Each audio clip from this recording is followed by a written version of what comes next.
नैना 37 साल की पढ़ी लिखी महिला थी, जो बाहर से शांत और सामान्य नजर आती थी, लेकिन उसके भीतर बहुत कुछ टूटा हुआ था। उसकी मां का निधन तब हुआ था जब वह केवल 15 साल की थी।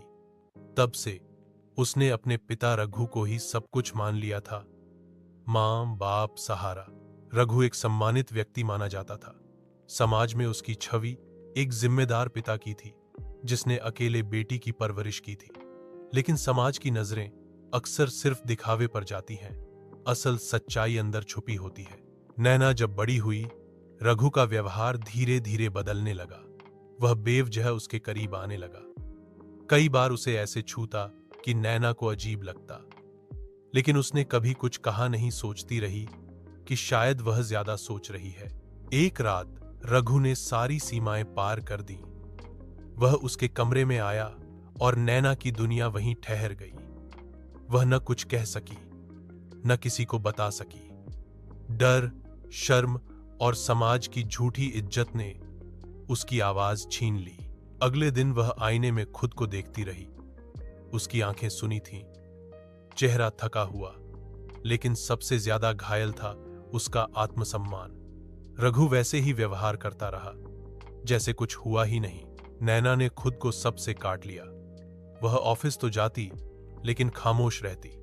एक दिन उसकी सहकर्मी ने पूछा, तुम बहुत अलग लग रही हो, सब ठीक है? नैना चुप न रह सकी।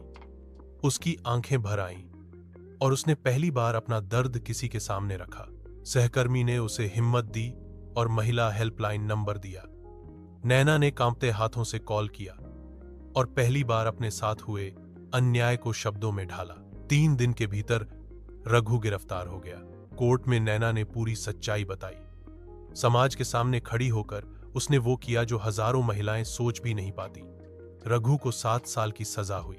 आज नैना एक महिला सहायता केंद्र में काम करती है और उन महिलाओं की मदद करती है जो चुप हैं, डरी हुई हैं।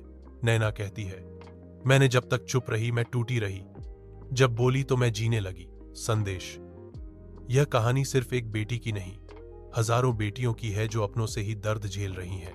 रिश्तों की पवित्रता तभी तक है जब तक उनकी सीमाएं कायम रहें। अगर कोई सीमा तोड़े, चाहे वह कोई भी हो, तो चुप रहना अपराध को बढ़ावा देना है।